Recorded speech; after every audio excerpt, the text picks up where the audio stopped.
This is a true story, although 20 years have passed since that night. I can still remember everything about it very clearly indeed. During those 20 years, I have told the story to only one other person. I still feel uncomfortable about telling it. Be patient with me, please. Do not argue, and do not try to explain anything. I do not want your explanations. I do not welcome your arguments. I was there. After all, I have had 20 years to think about it. I had been shooting in the lonely hills in the north of England. I had been out all day with my gun, but without success. It was December and a bitterly cold east wind was blowing. Snow was beginning to fall from a heavy gray sky. It was becoming dark and I realized that I had lost my way. I looked around me and saw no sign of human life. Oh well, I thought, I must just keep on walking, and perhaps I will find shelter somewhere. I put my gun under my arm and started walking. The snow fell heavily. It became very cold, and night was falling fast. It was very tired and hungry. I had been out all day and I had eaten nothing since breakfast. I thought about my young wife in the hotel in the village. How worried she will be, I thought. I promised to come back before nightfall. I wish I could keep that promise. We had been married just 4 months. We loved each other very much, and of course we were very happy together. I hated to worry her. Well, I thought, perhaps I will find shelter somewhere. Perhaps I will meet someone who can tell me how to get back to the hotel. Then, with luck, I will see my dear wife before midnight. And found an old man with a lantern. Thank God, I cried. I was very pleased to see him. He did not look at all glad to see me. However, he lifted his lantern and stared into my face. What are you thanking God for? He growled. Well, I was thanking him for you. I was afraid that I was lost in the snow. Where do you live then? Over there, he said, pointing with the lantern. Are you going home then? I asked. Perhaps I am. Then please let me go home with you, I said. The old man shook his head. That's no good, he said. He won't let you in. Oh, I'm sure he will, I said. Who is he? My master. Who is your master? I asked. An old man with white hair was sitting at a table. Papers and books covered the table. He got up and looked very hard at me. Who are you? He said. How did you get here, and what do you want? My name is James Murray, I answered. I'm a doctor. I walked here across the hills. I need food, drink, and sleep. This is not a hotel, he said. Jacob, why did you let this stranger into my house? I didn't let him in, growled the old man. He followed me home, and he pushed past me into the house. I couldn't stop him. He's bigger than I am. His employer turned to me. And why did you do that, sir? He asked. To save my life, I answered at once. To save your life? The snow is deep already, I replied. It will be deep enough to bury me before morning. He walked over to the window and looked out at the falling snow. It's true, he said at last. You may stay until morning if you wish. Jacob, bring our supper. Sit down, please. He sat down at the table again and began to read.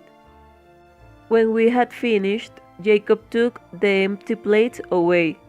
His master got up and looked out of the window. "It has stopped snowing," he said. I jumped up. "Stopped snowing!" I cried. Then, perhaps... No, of course I can't. I can't walk 20 miles tonight. "Walk 20 miles?" repeated the old man in surprise. "What do you mean?"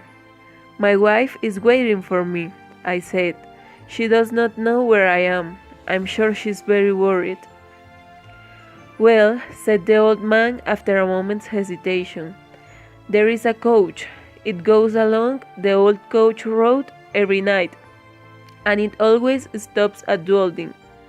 He looked at the clock on the wall. "In about an hour and a quarter, the coach should stop at a signpost about 5 miles from here. Jacob can go with you, and show you the old coach road that leads to the signpost. If he does that, do you think you'll be able to find the signpost all right?" "Easily, and thank you." Soon, Jacob and I were out on the lonely, snow-covered hill. Although the wind was quieted, it was still barely cold. The sky was starless. The only noise in that wild, empty place was the sound of our footsteps in the snow. Suddenly, Jacob stopped and pointed with the lantern. "That's your route. Keep that stone wall on your right, and you can't go wrong." "This is the old coach road, then?" I asked him. "That's right," he roared. "How far am I from the sign spot?" "About 3 miles. Just follow the route. You can't miss it." "Be careful, the wall is broken near the sign spot." It was never mended after the accident. "What accident?" "The night coach went off the road. It fell over the edge of the road and down into the valley. It's a long way down, 50 feet or more. It's a very bad piece of road just there." "How terrible!" I cried. "Were many people killed?" "They were all killed. 4 passengers were found dead, and the driver died the next morning."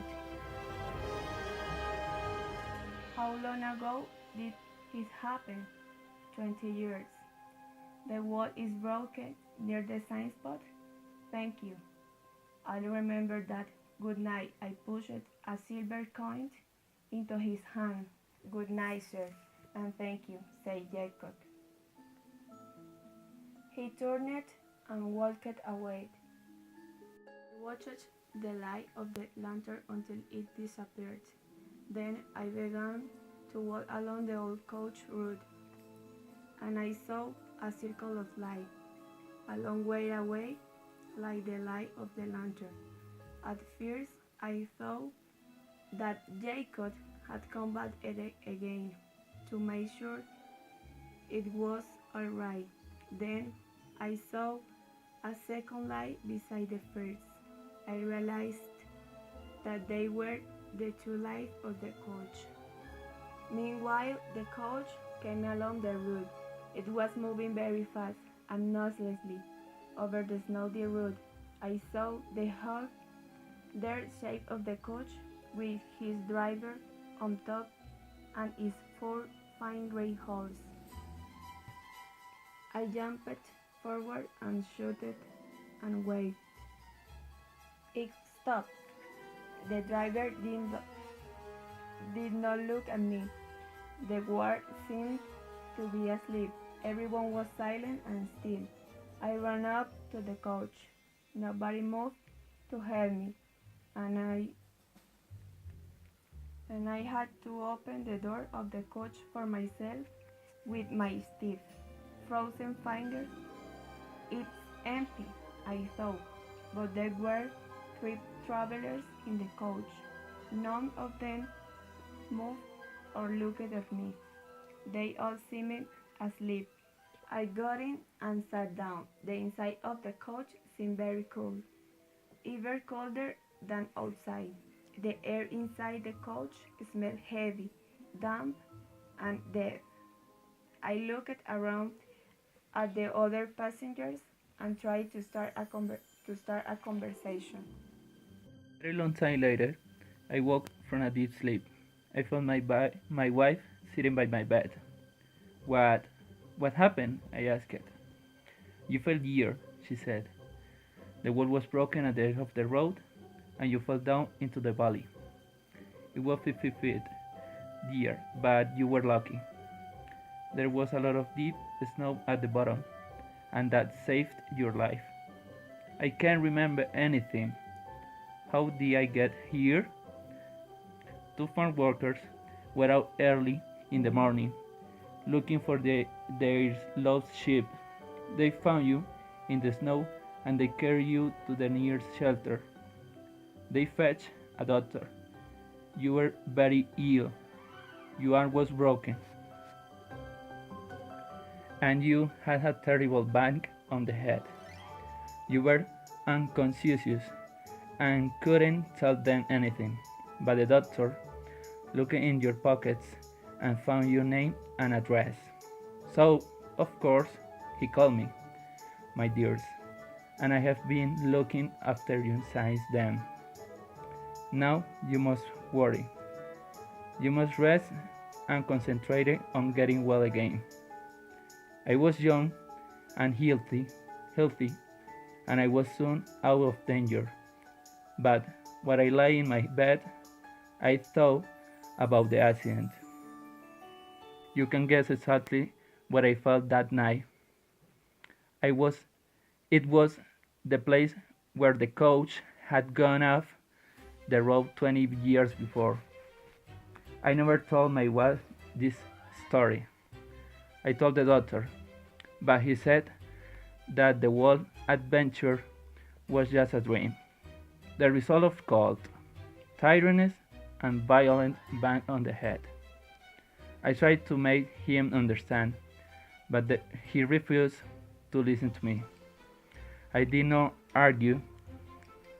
It did not really matter if he believed me or not. But I knew then, and I knew now. 20 years ago, I was passenger in a ghost coach.